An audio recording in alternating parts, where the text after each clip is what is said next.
Tim, you got a lot going on here. What's your next step? The next experiment you're going to try to run, and what do you expect to happen? Yeah, interesting thing about beekeeping is you don't get opportunities every day to be in the hive. And so you have to plan your time with the bees very carefully.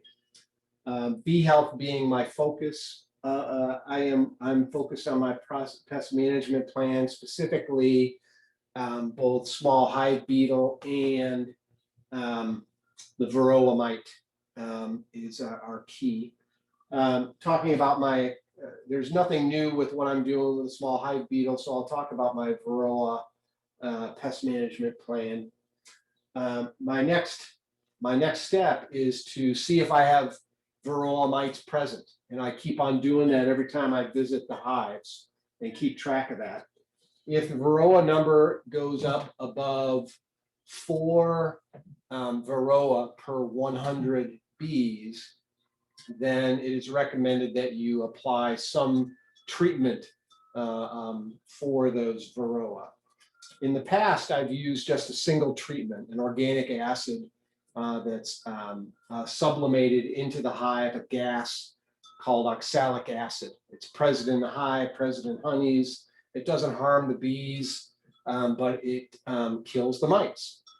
But that's all I've done. What I've, with my bee coach, talked about what are some other options that are there's some very toxic agents that you can add, and there are some other less toxic.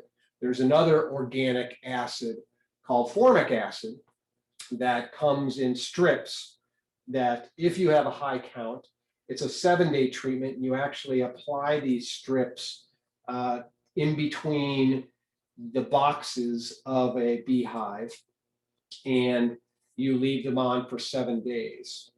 So my experiment really is to, if I do have a high count, and in past years, May is when the varroa count starts to go up, and I am going to get them. There's no escaping them. They're ubiquitous around. But my assumption is that at some point in the near future, I will reach that threshold level. Maybe not this time, but when I do, I want to be able to quickly put those, they're called mite away formic acid strips onto the hives, leave them on for 7 days. I'll pull them off, and what I expect is that my varroa count numbers go back down to less than 1 per 100 bees, preferably 0, but there's a lot of error in that measurement. So that's my ongoing varroa experiment with a new type of varroa treatment.